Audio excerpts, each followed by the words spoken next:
여러분 반갑습니다. 근현대사 산책 23번째 시간. 오늘은 국가보위 비상대책위원회가 어떻게 결성되었고 어떤 활동을 했나 하는 부분을 말씀드리도록 하겠습니다.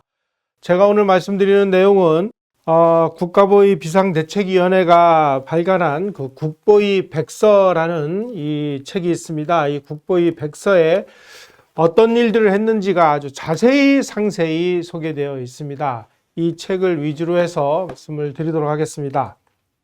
전두환의 5공화국 정권 창출의 주역은 국가보위 비상대책위원회, 우리가 이걸 줄여서 국보위라고 하죠. 그리고 그 후신에 해당하는 국가보위 입법회의, 이거를 이제 입법회의라고도 그렇게 얘기를 합니다. 이 두 가지를 들 수가 있습니다.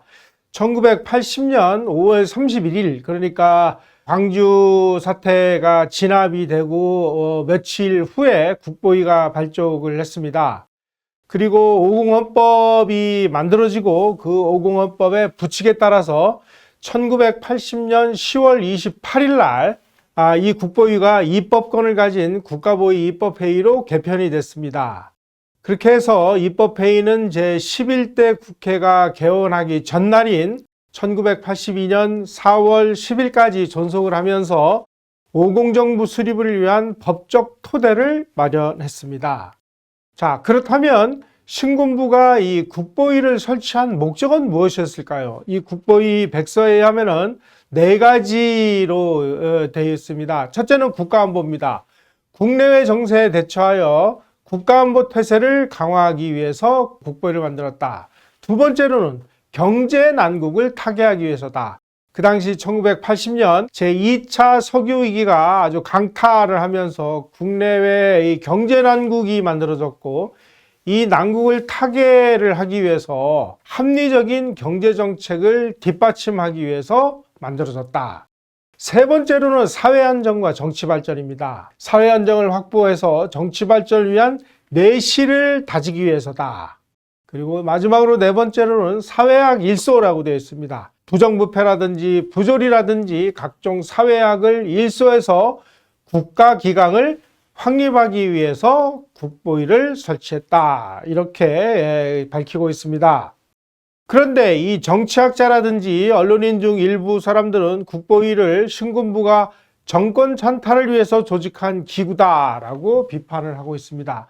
이러한 비판을 전후좌우 상황을 잘 모르는 일반 국민들은 그냥 저분들이 저러니까 그런 모양이다 하고 이게 받아들임으로 인해서 국보위가 마치 무슨 정권 찬탈을 위한 기구인 것처럼 이렇게 지금 알려지고 있습니다.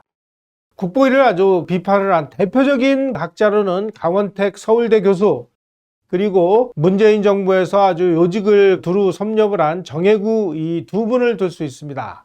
강원택 교수는 이렇게 얘기를 했습니다. 군이 직접 나서서 통치하는 것에 대한 국내외의 부정적인 정서나 저항을 막기 위한 위장기구였다. 이렇게 주장하고 있습니다. 또 정혜구 같은 분은 국회 활동도 중단된 상태에서 국보위 상임위원회는 어느 누구에 의해서도 견제를 받지 않는 군사혁명 평회였다. 이렇게 비판을 하고 나섰습니다. 뿐만 아니라 김영국 전 서울대 부총장 같은 분은 5공화국은 역사적인 반동이고 5공화국의 반동성과 폭력성, 비정통성으로 볼 때 그것은 오욕의 역사였다. 5공화국을 이렇게 아주 비난 매도하고 5공화국에 죄를 뿌렸습니다. 자, 그렇다면 이러한 역사적 반동 세력이 도대체 무슨 재주로 올림픽을 유치를 했고, 그리고 올림픽이 성공할 수 있도록 모든 준비를 다 했고, 그리고 아주 만성적인 국제 수지를 적자국에서 흑자국으로 만들었을까요? 건국 대통령이 이승만 대통령, 부국 대통령이 박정희 대통령도 이루지 못한 인플레를 진정시키고 국민 다수를 중산층으로 만드는데 어떻게 성공을 했을까? 이게 이제 우리가 따져봐야 될 문제로 등장한 것입니다. 5공을 비판하는 학계나 언론에서는 국보위와 입법회의를 정권 찬탈을 위한 아주 악마의 기구로 매도하고 있습니다. 자, 그렇다면 우리가 국보위가 실제로 한 일은 무엇인가 하는 것을 알아야 정당한 역사 평가가 가능하다고 생각됩니다. 국보위는 약 5개월 동안 권력형 부정축제자를 척결하고 부정공직자를 숙청하고 과열과해를 해소하고 불량배와 폭력배를 소탕하고 중화학공업 투자를 조정하고 농업정책을 개혁하고 민원행정을 쇄신했습니다. 자, 이런 행위들이 정권 찬탈과는 어떠한 연관이 있을까? 사실은 이 책 하나만 읽어봐도 국보위가 정말 무슨 일을 했구나 하는 것들이 여기 다 써 있습니다. 여기 뭐 엄청난 내용들이 있습니다. 여기 보면은 뭐 수산업 지원, 뭐 농업용수 확충, 정권 찬탈을 하기 위해서였다? 글쎄, 이게 지금 학자들의 주장과 실제 한 일 간의 이 괴리를 우리가 어떻게 메워야 될지 하는 고민에 처해 있는 것이죠. 전두환 그 당시 국보위 상임위원장은 국보위가 출범을 한 다음에 상임위원장으로 임명이 돼가지고 이때서부터 아주 경제 공부에 열정적으로 매달렸습니다. 그렇게 해서 한국이 당면한 경제 위기를 극복하고 미래를 향한 도약을 준비를 하자, 이런 차원에서 처음에는 박봉환이라는 관리에게 경제를 공부했고, 그리고 그 후임으로 김재익 씨에게 공부를 했습니다. 그래서 자율화, 안정화, 개방화의 철학을 아주 확고히 가지고 있었습니다. 이러한 자율화, 안정화, 개방화라는 이 철학을 가지고 한국 사회의 낡은 틀을 깨부수는 작업을 한 시기가 바로 국보위와 입법회의 시절이었다. 국보위는 다시 말씀드리면 지도층의 공백이라는 상황을 이용해서 기득권층의 반대로 추진하지 못했던 미래를 향한 개혁을 아주 거침없이 추진해 나가기 시작을 했습니다. 다시 말씀드리면 아주 그동안의 기존의 관행이라든지 낡은 틀을 깨부수는 그런 과정이었습니다. 전두환 대통령 회고록에 하면 국보위는 계엄 업무와 관련한 대통령의 통치 기능을 효율적으로 보좌하기 위해서 한시적으로 설치된 대통령 자문기구였습니다. 자, 계엄 업무 중에 국가안보라든지 치안질서 확립 같은 업무는 계엄사령관이 대통령의 지휘감독 아래 얼마든지 처리가 가능합니다. 그런데 군인들은 일반 행정사무라든지 내각 업무 이런 걸 잘 모르기 때문에 이런 분야, 그 다음에 사법 업무 이런 것들은 사실 계엄사령관이 뭔가 핸들링하기에는 현실적인 한계가 있었습니다. 이런 일반 행정 업무라든지 내각 업무라든지 사법 사무와 관련된 내용들을 원활하게 추진하기 위해서 최규하 대통령에게 국보위 설치 아이디어를 제안했다, 이렇게 회고록에 기록이 되어 있습니다. 자, 만약에 국보위가 설치될 경우에 이 권한관계에 가장 민감한 영향을 받게 되는 분은 바로 계엄사령관인 이희성 장군이었습니다. 그래서 5월 23일 날 최규하 대통령이 이희성 계엄사령관에게 직접 전화를 걸어가지고 내가 지금 대통령 직속기관으로 국보위라는 걸 만들어서 계엄 업무에 대한 자문을 받으려고 하는데 계엄사령관의 의견을 듣고 싶소, 이렇게 얘기를 했습니다. 이때 이희성 계엄사령관은 최규하 대통령의 이 국보위 설치에 대해서 찬성한다라는 의견을 보고를 했습니다. 그래서 이희성 계엄사령관이 국보위 설치에 동의를 하니까 최규하 대통령이 김용유 총무처 장관에게 전두환 장군과 협의해서 국보위 설치 법령을 위반한 후에 국무회의에 상정하라 라고 지시를 했습니다. 그래서 국무회의는 5월 27일 총무처가 상정한 국보위 설치령을 의결을 했고, 그리고 최규하 대통령은 이 국보위 설치령에 의해서 5월 31일 날 국보위원에게 임명장을 수여했습니다. 국보위원은 당연직 16명, 그리고 임명직 신병 등 26명으로 구성되어 있었습니다. 그리고 6월 5일 날 국보위 산하에 상임위원회를 설치하고 상임위원장에 전두환 장군을 임명을 했습니다. 그리고 상임위원은 30명을 임명을 했습니다. 상임위원 30명 중에 현역 장성이 18명, 그리고 각 부처 고위 공무원이 12명으로 구성되어 있었습니다. 그리고 대통령 비서관 4명이 포함된 16명의 임명직 상임위원은 전원을 최규하 대통령이 직접 선정을 했다는 사실, 우리 이것을 기억해야 될 것 같습니다. 이렇게 해서 최규하 대통령은 국보위 상임위원 그리고 분과위원 83명을 임명으로 해서 국보위 구성을 마무리했습니다. 자, 여기서 분과위원 대부분은 정부 각 부처에서 실국장급 공무원을 임명을 했습니다. 현역 장교는 영관급 23명이 전부였습니다. 전두환 장군은 국보위 상임위원장에 임명되자마자 6월 2일 날 50일 전에 임명이 됐던 중앙정보부장 서리에서 사퇴를 하고 국보위 상임위원장직만 수행을 하게 됐습니다.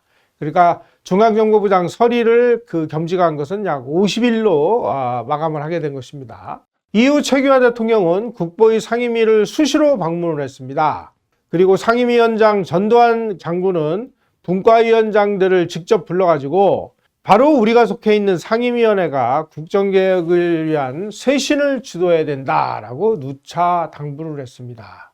자, 국보위가 설치됨에 따라서 5.17 비상계엄이 전국으로 확대된 이후에 군에서는 단 한 명의 감독관도 행정부처에 파견하지 않았습니다. 왜냐하면 국보위가 설치돼 가지고 군 감독관을 파견하지 않고도 다른 모든 행정 업무를 정상적이고 효율적으로 수행할 수 있었기 때문이죠. 국보위 설치 후에도 정부와 내각의 기능은 정상적으로 작동을 했습니다. 그리고 통상적인 행정 사법 업무는 내각과 법원이 수행을 했습니다. 국무회의는 최규하 대통령 주재 아래 중요한 국책사항을 심의하고 의결했습니다. 다시 말씀드리면 중요한 국책사항을 국보위가 아니라 국무회의에서 심의 의결했다는 뜻입니다. 이것은 바로 국보위가 출범했음에도 불구하고 정부와 내각이 정상적으로 운영되었다는 사실을 입증하는 증거이기도 합니다. 자, 그렇다면 여기서 우리가 중요하게 여겨야 될 부분이 있습니다. 도대체 왜 최규하 대통령은 국보위를 출범을 시킨 것일까요? 물론 전두환 장군이 국보위를 설치해서 이런 일을 해결하는 것이 좋겠습니다 라는 그런 제안을 받고 만든 것이긴 합니다만, 최규하 대통령이 이 국보위를 출범한 이유는 이렇게 되어 있습니다. 최규하 정부는 출범할 때 과도정부를 선언했습니다. 다시 말씀드리면 빨리 새로 헌법을 만들어서 새로 만들어진 헌법으로 국회의원 총선을 치르고 그래서 국회를 만들고 그리고 대통령 선거를 해가지고 대통령을 뽑고 그렇게 해서 만들어진 새 정부에다가 모든 권한을 일임을 하고 자기네들은 퇴진하겠다. 그래서 우리의 정부는 과도정부다. 이렇게 선언을 했습니다. 그러니까 공무원들은 이거 좀 있으면 물러갈 과도정부니까 우리가 신경 쓸 일이 뭐야 하고 움직이질 않은 거죠. 말하자면 복지부동을 한 것입니다. 정치권이라든지 공무원들이 청와대를 아주 우습게 보고 전혀 움직이질 않았습니다.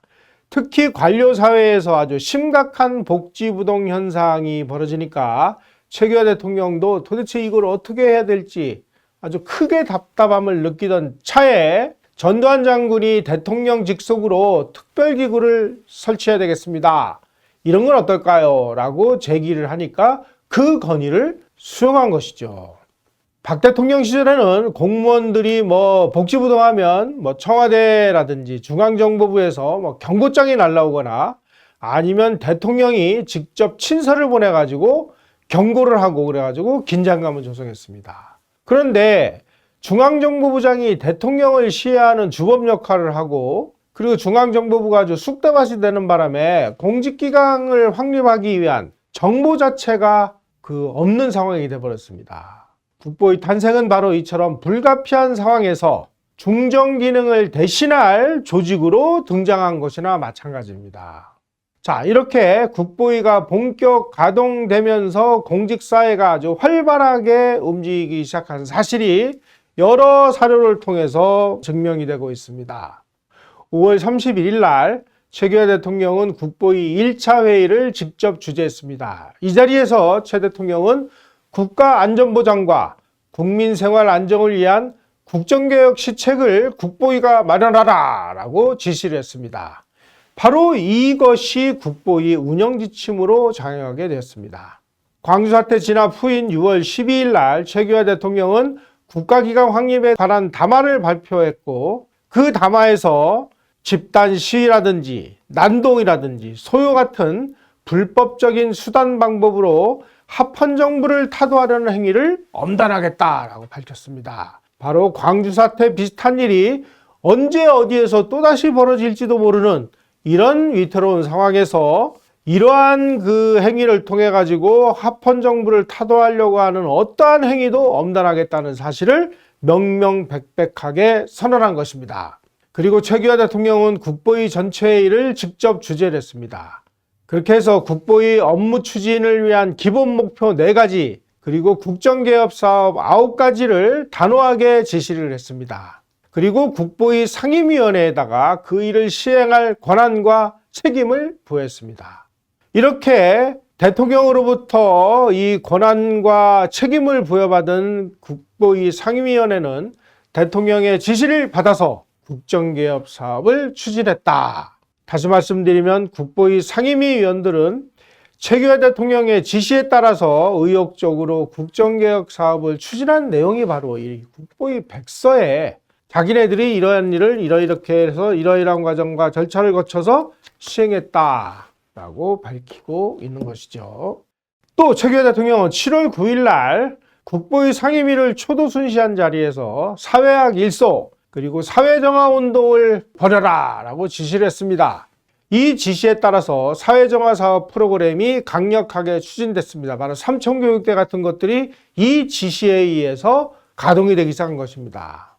뿐만이 아니라 공무원 숙정을 단행하고 과외를 금지시키고 밀수와 마약과 도박과 폭력 행위를 집중 단속을 했고 강력범을 근절시키고 삼청교육대를 운영하고 나섰습니다. 하지만 이 국보위는 한시적인 조직이라고 하는 이러한 시간에 쫓기는 데다가 시간에 쫓기다 보니까 아주 급속한 개혁을 추진하는 과정에서 여러 가지 부작용이라든지 시행착오가 일어난 것도 부인할 수 없는 사실입니다. 이러한 시행착오라든지 부작용으로 인해서 삼청교육대에서 사상자가 나오고 이런 부분들은 비판을 받아 마땅하겠습니다만은 국보위가 무엇을 위해서 했느냐, 정권 찬탈이냐, 하는 부분들은 우리가 정말 이것이 역사적 사실에 맞는 내용인지 아닌지를 우리가 좀 따져볼 필요가 있다라는 뜻입니다. 6월 5일 날 국보위 상임위원장 전두환 장군은 분과위원장들을 모아놓은 회의에서 국보위 설치 배경 그리고 과제, 향후 활동 방향을 밝혔습니다.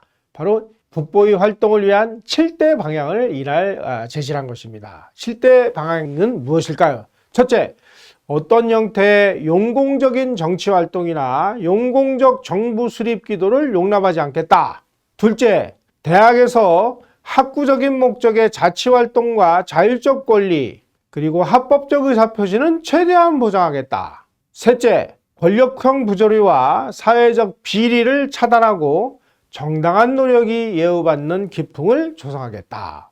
넷째, 오염된 정치 풍토를 정화하고 차원 높고 생산적인 도의 정치를 구현하겠다.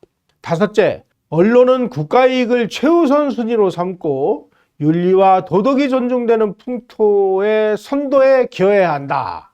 이 부분은 정말 오늘날 우리 언론에도 그대로 적용되는 부분이 아닌가 하는 생각이 드네요. 여섯째, 노동운동은 노사가 공동운명체라는 인식 아래 공정공영의 발전을 도모한다. 일곱째, 사회학을 근절시켜서 사회정화를 이루고 도의사회를 구현하겠다. 바로 이 7가지의 그 원칙과 방침을 제시를 했습니다.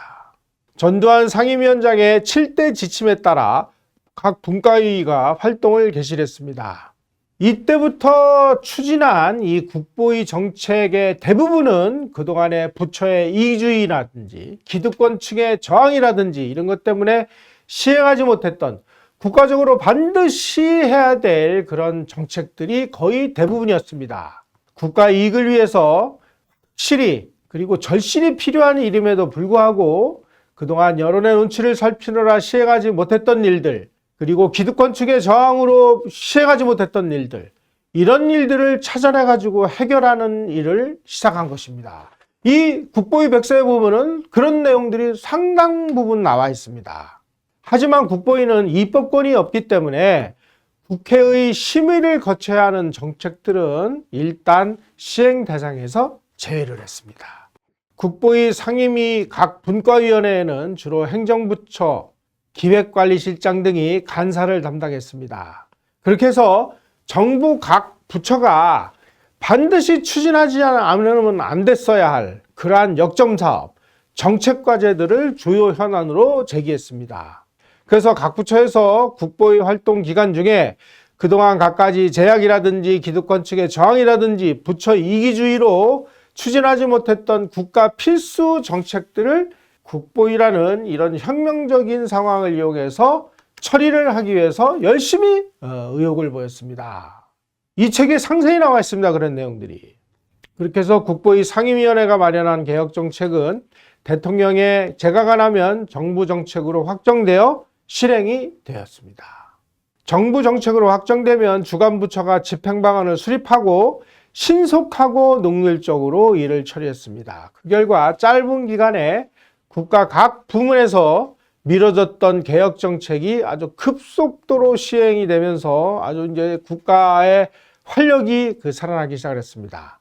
이렇게 해서 관료 조직이 정상 작동되고 사회가 안정을 되찾고 국민은 생업에 종사하는 분위기가 빠르게 정착이 된 것입니다. 이러한 모습을 보고 당시 주한미국 대사였던 글라이스틴 대사는 본국 정부에다가 다음과 같은 보고서를 보냈습니다. 어쨌든 신군부는 사회정화를 통해서 국민의 지지를 얻는 데 성공했다 라고 본국 정부에 보고를 했습니다. 국보위는 한시적인 비상기구로 출범했기 때문에 짧은 기간에 뚜렷한 성과를 내야 한다는 목표의식에 사로잡혀서 의욕이 너무 앞서고 사전 준비가 충분치 않은 상태에서 과욕을 부리는 바람에 적지 않은 부작용, 후유증을 남기기도 했습니다. 자, 왜 그랬을까? 전두환 대통령은 자신의 회고록에서 국보위 정책이 다소 과격하게 진행된 원인을 다음과 같이 설명하고 나섰습니다. 18년간 지속된 박정희 시대가 막을 내린 만큼 새로운 체제로 새 살림을 해야 할 시점이 왔다고 나는 생각을 했다. 잘라내야 할 것은 과감히 도려내고 버려야 할 것은 주저없이 쓸어버리자고 생각을 했다. 최규하 과도 정부가 퇴진하면 어떤 정부가 들어설지는 모르지만 새로운 정부가 걸리적거리는 것 없이 나라를 아주 일사불란하게 이끌어갈 수 있도록 모든 것들을 정비하려고 노력을 했다. 이런 식의 사회개혁은 아무 때나 할 수 없었다. 나는 바로 이 국보위 시절이 적기라고 판단을 해서 빨리 서두르게 된 것이다. 이렇게 본인의 자서전에서 밝히고 있습니다. 역설적으로 말씀드리면 전두환 장군은 상임위원장으로 활동했던 4개월간의 경험 덕분에 국정 전반을 아주 빠르게 파악하는 데 성공했습니다. 그리고 정책을 구상하는 데 큰 도움이 되었다라고 자신의 회고록에서 회고를 하고 있습니다.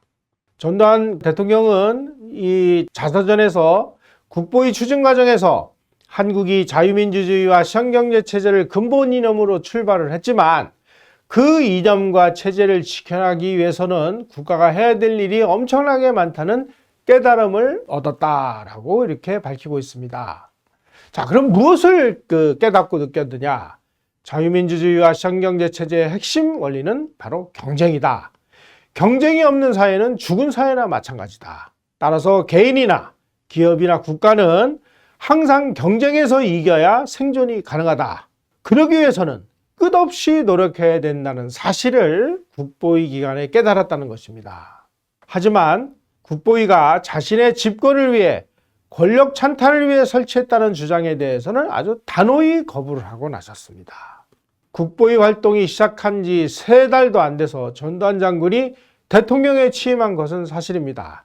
이것을 두고 전두환 장군이 정권 찬탈을 위해 최규하 대통령을 협박해서 설치했다고 주장을 하는데 여기에 대해서 전두환 대통령은 자기의 회고록에서 이렇게 반박을 했습니다. 만약 내가 대통령이 되려는 생각을 가지고 있었다면 국보위 시절에 그렇게 고통과 희생을 수반하는 개혁 조치들은 버리지 않는 것이 상식에 맞는 일이었다. 내가 대통령이 되려 했다면 인심 쓰는 포퓰리즘 정책을 하지 뭐하러 욕먹고 원망살 일을 하겠느냐. 특히 삼청교육대라든지 언론 통폐합이라든지 그 시절에 했던 특히 중화학공업 재조정 투자 조정 문제라든지 이건 정말 각 기업들이 사생결단하고 달려드는 그런 주제였기 때문에 내가 만약에 대통령이 되기 위해서였다면 아니 나 임심 쓰는 정책을 하지 내가 뭐 때문에 욕을 얻어먹고 이렇게 원망살리를 했겠느냐.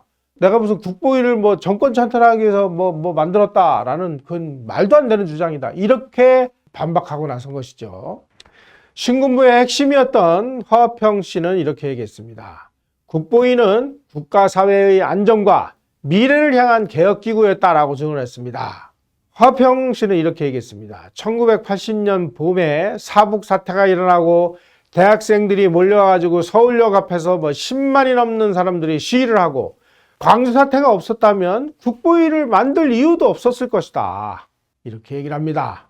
또 국보위 백서, 바로 이 책입니다. 이 국보위 백서에는 4개월여의 짧은 기간에 역대 정권이 수십 년을 두고 미뤄왔던 난제를 포함해서 국가 차원의 중요한 정책 과제를 과감하게 추진했다라고 평가를 했습니다. 국보위 백서가 밝힌 국보의 역할은 이렇게 정리가 되어 있습니다.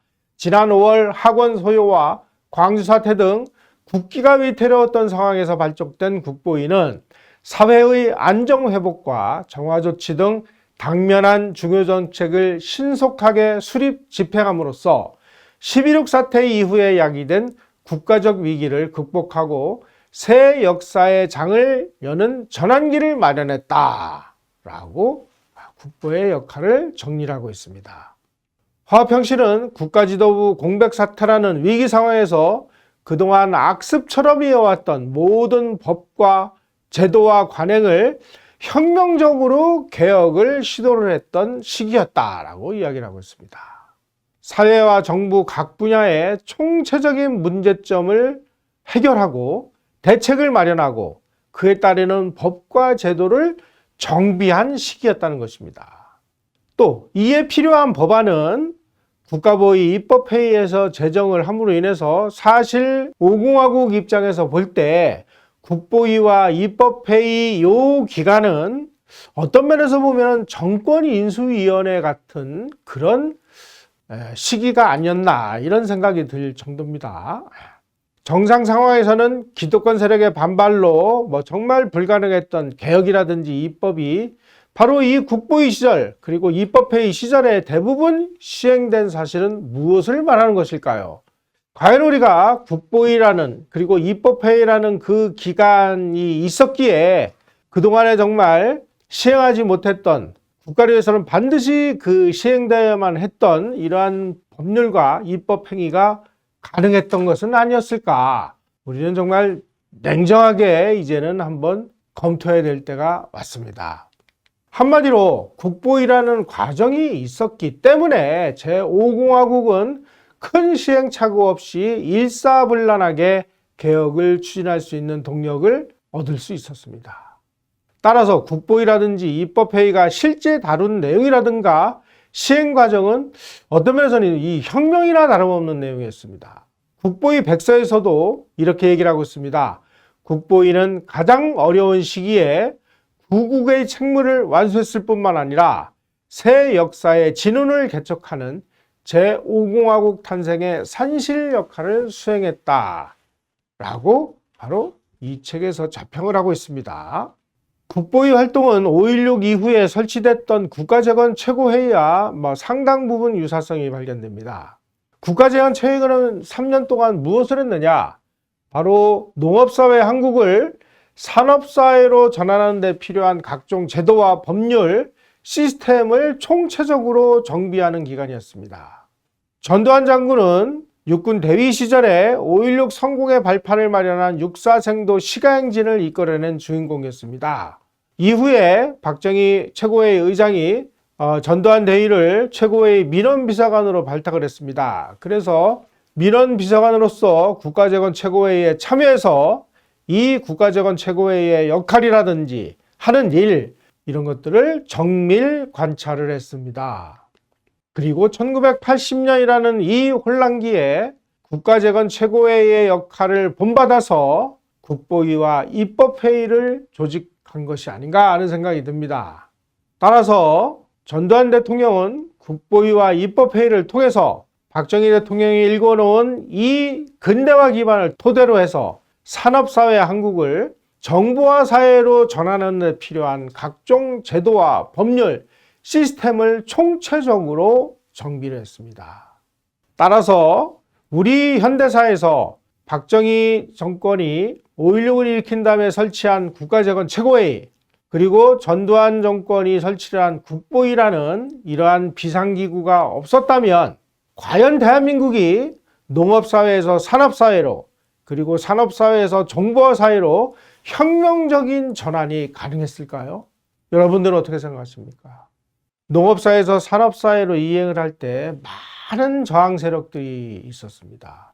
그러한 저항 세력들의 끈질긴 저항으로 인해서 아마 평상시 같으면 이거 쉽지 않았을 것입니다. 하지만 우리는 5.16이라는 것을 이용을 해서 만들어진 국가재건 최고회의를 통해 가지고 농업사회에서 산업사회로 전환하는 데 필요한 모든 혁명적인 이 법과 제도, 입법을 만들어내는 데 성공을 했습니다. 그리고 1980년에는 산업사회에서 정보화사회로 이행하는 데 필요한 모든 법과 제도와 시스템을 바로 국보위와 입법회의를 통해서 이것을 실행을 했기에 우리가 저항 없이, 그리고 아주 원활하게 정보화 사회로 진입할 수가 있었다는 것이 비단 저만의 생각일까요? 여러 시청자 여러분들은 어떻게 생각하십니까? 전두환 정부 시절에 우리가 정보화를 추진하는 과정에서 산업화는 늦었지만 정보화는 앞서가자, 그렇게 해서 우리가 TDX라는 전자교환기를 국산화 개발을 하고 4메가드램 반도체를 아주 국산화 개발을 하고, 그래가지고 아주 총체적으로 IT 산업을 일으켜가지고 바로 전두환 시기에 정보통신 산업에서 일본을 추월하고 미국을 앞서갈 수 있는 이러한 모든 인프라를 구축한 사실을 우리는 잊지 말아야 되겠습니다. 바로 그러한 일에 필요한 각종 제도와 법률 시스템을 정비한 그 조직이 바로 국보위와 입법회의였다라는 것이 오늘의 결론입니다. 국보위를 우리가 악마의 기구처럼 권력을 찬탈하기 위한 그런 기구였느냐 하는 부분은 우선은 아주 기본적인 사례로 국보위 백서라든지 이런데 국보위에서 어떤 일을 어떻게 수행을 했는지 이 책 한 것만 열심히 우리가 봐도 많은 것을 새롭게 깨달을 수 있지 않을까 하는 생각이 듭니다. 고맙습니다.